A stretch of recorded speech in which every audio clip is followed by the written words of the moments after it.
i Cieti. Także wszyscy, którzy się zgłosili, zapraszamy do tego tutaj dużego stołu, a resztę zapraszamy do baru. Mamy dzisiaj wybór 5 piw, znaczy wreszcie 4 piw z AleBrowaru, jednej kooperacji i jest AleBrowa. Także miłej zabawy.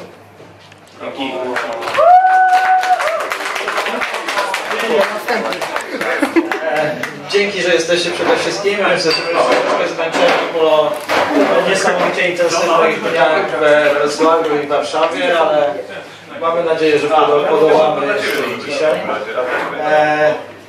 Okazją do spotkania jest oczywiście piwo, które wspólnie uważaliśmy i nasza kooperacja. Wszystko się zaczęło jakieś 3 lata temu, kiedy spróbowałem pierwszy raz piwa Captains w Prawie z Nøgne Ø.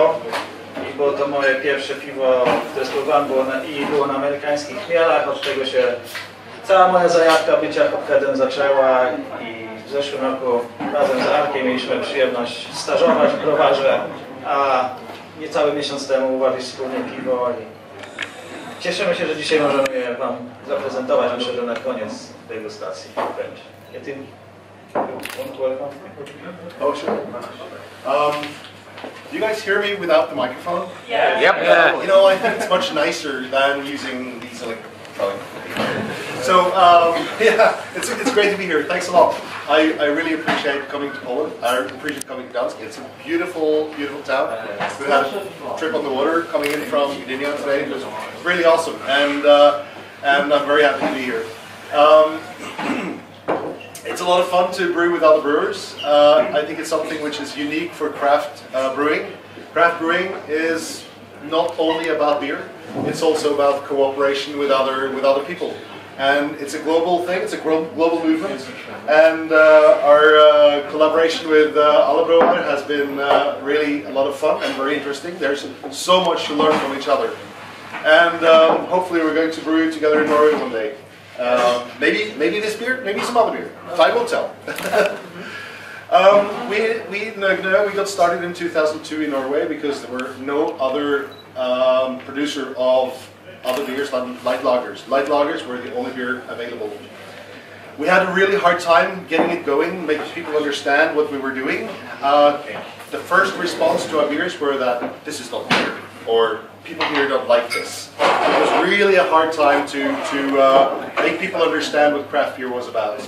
So gradually, well, at that time I was working as an airline pilot, and I was bringing my beers out on flights to different parts of the world. And gradually we started to sell our beers to different countries, like the United States, Denmark, Sweden, Finland, and so on. And now we're in Poland as well, which is really great.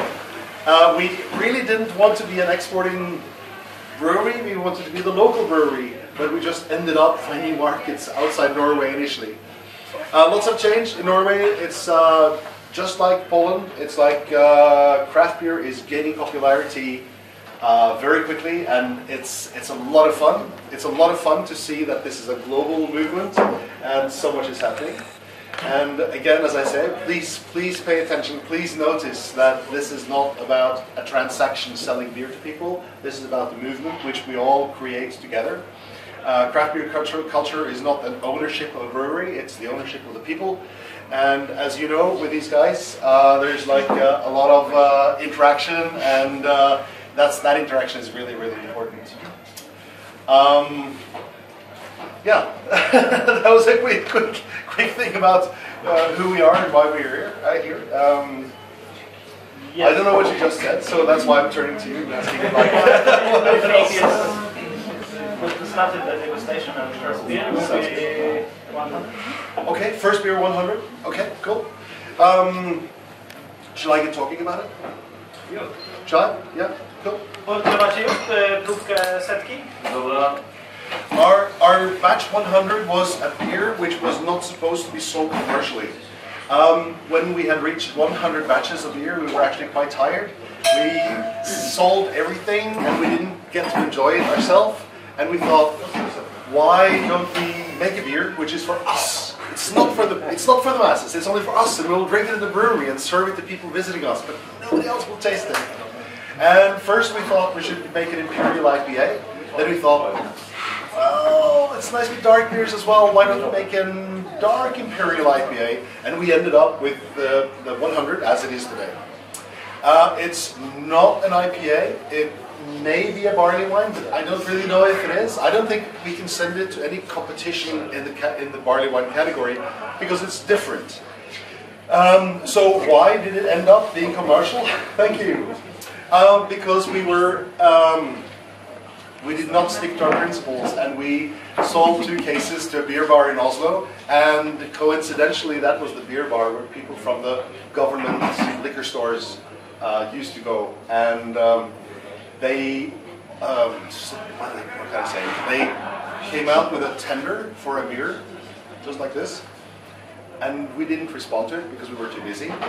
And then a few months later, they came out with the same tender, like, you know, please come with offers for a beer like this. And at that time, we were still very busy. And then they called us and they said, hey, stupid, don't you understand that this is for this specific beer? Now it's the second time we were out here with this tender for it. Now please respond to it because this is a beer we'd like to have and sell to the Norwegian public. And that's the launch of Batch 100, which is still continued by the same identity, the same name. And it's right now selling very, very well. I think it's like a Vinous. It's like sometimes when I taste it, I feel that it's more of a wine than a beer in identity, because it's not so, compared to the strength, it's kind of fairly slim. It's not so cloying or sweet. Are there any home brewers here? No home brewers? There are? Okay.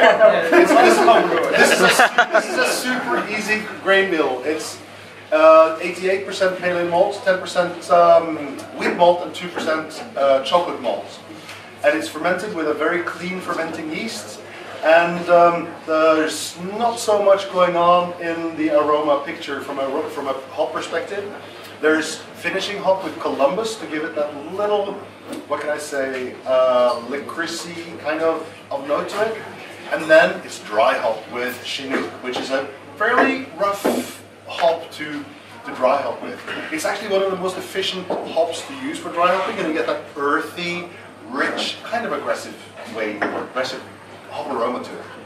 I guess that's the story of our 100. I think, what can you use this for? I actually think it goes well with dishes with venison. And I think you can use it with aged cheeses as well. Almost very well with that place. Yeah. And now we go to the recipe as well. Actually, if you go to Brewers Network, it's a podcast thing, an American web-based radio channel. Then you can take down download the Can You Brew It show with the Jamil Zain Chef or whatever he's called, and he has an hour's podcast about this beer, how to brew it, what to look out for, what to focus on, and so on. So, cheers, guys. Cheers. Cheers. No to jest to ciemne zadanie, nie? While I'm at it, what do we in Nøgne believe in? Well, we have 4 core values with regards to our beer. One is quality. And what is quality? Well, I guess it's a fairly personal or subjective thing.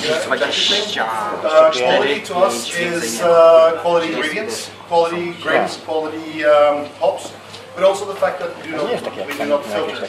I think if you need to filter a beer, something is wrong. Come on, we create a beer with lots of flavors. Why filter out lots of it? It's better to leave it as it is with all the full flavors you have created. Other than quality, we believe in diversity. When we got started, it was only light lagers available in Norway, and we very quickly ended up with a very large portfolio of beers. Right now we have about 20 in our fixed portfolio, plus lots of experimental things we do. And it's really a nightmare, as we have been growing, to keep all these things in stock at any given time. Always to brew it at the right time so we don't run out, because we have contracts for most of these beers. But still, if we forget, if we turn our backs against diversity, and then we would like totally lose contact with the roots where we come from. We think it's important that anyone should find at least one Nøgne beer which would fit in with your personality, your personal preference, the season, the food you're having, or any variable. Number 3 would be diversity. No, sorry. Number 3 would be the beer style. It's really important, we think, that when you drink a certain beer, it should be apparent what beer style you're drinking. I guess this is the exception, since it doesn't really fit into a beer style. But if you have an imperial stout or an IPA from us, it should be clear when you drink it that it is what it is. IPAs are aggressive. Well, they have to be, because that's what you need to be true to, loyal to the beer style. Number 4 would be drinkability. That sounds really stupid, doesn't it? Just to talk about drinkability. Of course it should be drinkable. But there are lots of breweries out there creating some beers which are really awesome if you have a little bit, but when you have a whole bottle or a whole glass, you get kind of tired. Maybe it's too bitter, maybe it's too sweet, maybe it's too roasted. And we think our goal is that you should enjoy the whole glass to the end, and ideally you would like to have one more by the time you're finished. So that's the 4 things we work on. That's the 4 core values of our beers. If you think we have failed, or perhaps if you think we've delivered, then, well, tell us. I guess I'm talking too much. We're not sleeping. That's a good start.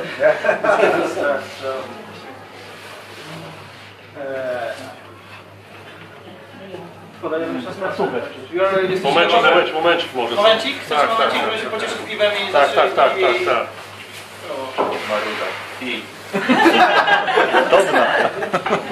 To może 3 minuty, żeby sobie spokojnie podegustować i opowiemy historię następnego piwa. Nie wiem, się da z AleBrowar i później przeskoczymy.